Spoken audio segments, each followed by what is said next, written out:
തശഹുദിന്റെ ഇരുത്തം. ഇനി അങ്ങനെ ഇരുന്ന് കഴിഞ്ഞാൽ പിന്നെന്താ പണി? ഈ ഇരുത്തത്തിന്റെ പേരെന്താ? തശഹുദിന്റെ ഇരുത്തം. അപ്പോ അതിന്റെ വാചകങ്ങളൊക്കെ കൂടെ താഴെ കൊടുക്കുന്നുണ്ട്, പല രീതികള്.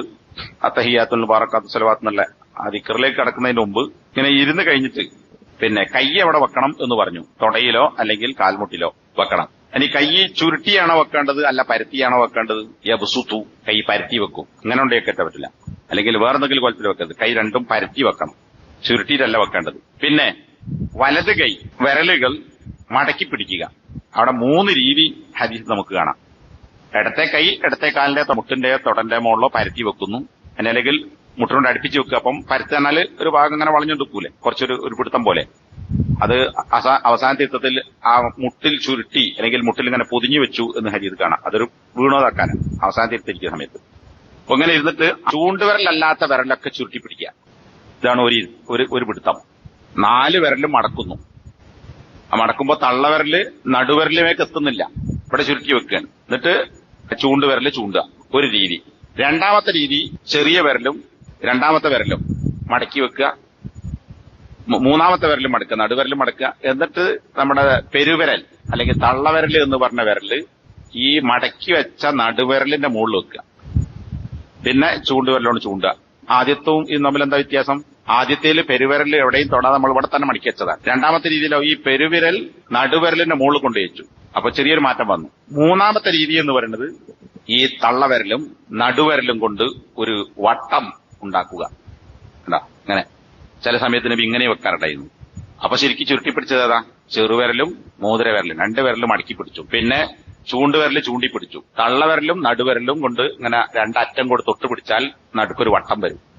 ഇങ്ങനെ 3 രീതി ഹദീസുകൾ കാണാൻ പറ്റും. അപ്പോ ഒരു സമയത്ത് ഒന്ന് പിടിക്കുക, അടുത്തതിൽ മറ്റൊന്ന് പിടിക്കുക, മറ്റേതിൽ മൂന്ന് സമയത്ത് 3 സുന്നത്ത് നമുക്ക് കിട്ടും. അതാണ് യഖ്ബിദു അസാബിഅ കഫിഹിൽ യുംന കുല്ലഹ, എല്ലാ വിരലുകളും ചുരുട്ടിപ്പിടിക്കുകയും വയുശീറു ബി ഇസ്ബഇഹി അല്ലതി തലിൽ ഇബ്ഹാമ ഇലൽ ഖിബ്ല, പെരുവിരലിനോട് അടുത്ത് കിടക്കുന്ന വിരൽ അതായത് ചൂണ്ടുവിരൽ ഖിബ്ലയിലേക്ക് ചൂണ്ടുകയും ചെയ്യുമായിരുന്നു.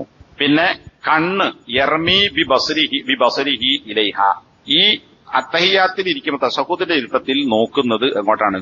ഈ ചൂണ്ടിയ വിരലിലേക്കാണ്, സുജൂദ് ചെയ്യുന്ന സ്ഥലത്തേക്കല്ല. ബാക്കി എല്ലാ സമയത്തും സുജൂദ് ചെയ്യുന്ന സ്ഥലത്തേക്കാണ് നോക്കുന്നത്. പക്ഷെ തശഹുദിന്റെ ഇരുത്തത്തിൽ ഈ ചൂണ്ടുവിരലിലേക്കാണ് നബി സല്ലല്ലാഹു അലൈഹി വസല്ലം നോക്കുന്നത്. കണ്ണ് ഈ വിരലിലേക്ക് എറിഞ്ഞു എന്നാണ്. കണ്ണിനെ വിരലിലേക്ക് എറിയ, അപ്പൊ കണ്ണ് എവിടെ ഉള്ളത്? ചൂണ്ടുവിരലിന്റെ മുകളിൽ എന്നാണ്. അത്ര ഈ ചൂണ്ടുവിരലിലേക്കാണ് നബി കൃത്യമായി നോക്കിയിരുന്നത് എന്ന് ഹദീസുകളിൽ കാണാം. ഇനി എപ്പോഴാണ്, ഇതും ഇവിടെ ഈ ബുക്കിൽ ചർച്ച ചെയ്തിട്ടില്ല, എപ്പോഴാണ് ചൂണ്ടേണ്ടത്? അത്തഹിയ്യാത്തിൽ എപ്പോഴാണ് വിരലി ചൂണ്ടല്? അശ്ഹദു അല്ലാ ഇലാഹ ഇല്ലല്ലാഹ് എന്ന് പറയുമ്പോഴാണ് ചൂണ്ട. ഇത് എവിടെ നിർത്തിയതാ? ഹദീസിൽ തെളിവില്ല. ഇത് ഷാഫി മദ്ഹബ് എന്ന് വന്നതാണ്. കേരളത്തിലെ മുജാഹിദുകളൊക്കെ പണ്ട് സമസ്തയിൽ നിന്ന് മാറി തൗഹീദിലേക്ക് വന്ന് മുജാഹിദായ ആൾക്കാരാണ്. പഠിച്ച ഫിഖ് ഏതാ? ഷാഫി ഫിഖ്. ആ ഷാഫി ഫിഖിലുള്ളത് ഈ അശ്ഹദു അല്ലാ ഇലാഹ ഇല്ലല്ലാഹ് എന്ന് പറയുമ്പോഴാണ് എന്ത് ചെയ്യേണ്ടത്? ചൂണ്ടേണ്ടത്. അപ്പോ അത് മുജാഹിദ് മൗലവിമാരും ഷാഫി മദ്ഹബ് എന്ന് പഠിച്ചു വന്നപ്പോ നമ്മളെ മദ്രസന്റെ പാഠപുസ്തകത്തിലൊക്കെ അത് വന്നു. പിന്നെ ഹദീസ് വായിച്ച് മനസ്സിലാക്കിയപ്പോഴാണ് അതല്ല എന്ന് മനസ്സിലായത്. പിന്നെ ഹനഫി മദ്ഹബിൽ വേറൊരു അഭിപ്രായമുണ്ട്. ഹനഫികൾ നിസ്കരിക്കും നോക്കണ്ടെങ്കിൽ നമ്മളെ ഇന്ത്യക്കാരായ പള്ളിയിലൊക്കെ നിസ്കരിക്കുന്നുണ്ടെങ്കിൽ ഓല് ഇല്ല അശ്ഹദു അല്ലാ ഇലാഹ എന്ന് പറയുമ്പോൾ ചൂണ്ടും, ഇല്ലല്ലാഹ് അറിയുമ്പോൾ മടക്കും ചെയ്യും. അത്രേ ചൂണ്ടുള്ളൂ. ചൂണ്ടി മടക്കി, ചൂണ്ടിയുടെ വെക്കൂല. അതാണ് ഹനഫികൾ. അത് ശരിയല്ല.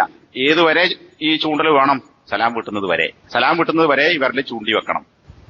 ഇരുന്ന ഉടനെ ചൂണ്ടും വേണം. ഇനി അതിന് ഇരുന്ന ഉടനെ ചൂണ്ടണം എന്നതിന് എന്താണ് തെളിവ് എന്ന് ചോദിച്ചാൽ, ഹദീസുകളിൽ ഇപ്പം ബുഖാരി ഉദ്ധരിച്ച ഹദീസ്, മുസ്ലിം ഉദ്ധരിച്ച ഹദീസിലൊക്കെ നബി തശഹുദിന് വേണ്ടി ഇരുന്നാൽ കാന ഇദാ ഖഅദ, തശഹുദിന് വേണ്ടി നബി ഇരുന്നാൽ എന്നിട്ട് പിന്നെ പറയാണ് വലത് കൈ വലത് കാൽത്തുടയിൽ വെച്ചു അല്ലെങ്കിൽ മുട്ടിൽ വെച്ചു, ഇടത് കാൽത്തുടയിൽ വെച്ചു അല്ലെങ്കിൽ മുട്ടിൽ വെച്ചു. എന്നിട്ട് അതോടൊപ്പം തന്നെ പറയാണ് വ അശാറ ബി ഇസ്ബഇഹി സബ്ബാബ, ചൂണ്ടുവിരൽ കൊണ്ട് ചൂണ്ടുകയും ചെയ്തു. വളഅ ഇബ്ഹാമഹു അലൽ വുസ്താ, ഈ പെരുവിരൽ മധ്യ വിരലിന്റെ മുകളിൽ വെച്ചു. നേരത്തെ പറഞ്ഞ 3 രീതി ഉണ്ടല്ലോ, അങ്ങനെ വെച്ചു. അപ്പൊ ഇവിടെ എന്താ ഹദീസില് മുസ്ലിമിന്റെ തന്നെ 2 ഹദീസുകൾ കാണാം. ആ 2 ഹദീസിലും വേറൊരു ഹദീസ് വളഅ യദഹുൽ യുംന അലാ റുക്ബത്തിഹിൽ യുംന എന്ന് പറഞ്ഞിട്ട് അവിടെ എന്ത് പറയുന്നുണ്ട്? ചൂണ്ടി എന്ന് പറയുന്നുണ്ട്. അപ്പോ അശ്ഹദു അല്ലാ ഇലാഹ ഇല്ലല്ലാഹ് എന്ന് പറഞ്ഞപ്പോഴാണ് നബി ചൂണ്ടേണ്ടത് എന്നതിന് ഹദീസിൽ യാതൊരു തെളിവും ഇല്ല. ബുഖാരി മുസ്ലിം ഒക്കെ ഉദ്ധരിച്ചിട്ടുള്ള ഹദീസുകളിൽ ഇരുന്ന് കൈവച്ചു എന്നിട്ട് ചൂണ്ടിന്നാണ്. അപ്പൊ ഇരുന്ന ഉടനെ തന്നെ എന്ത് ചെയ്യാ? ചൂണ്ട. മറ്റതിനൊരു യുക്തിയുണ്ട്.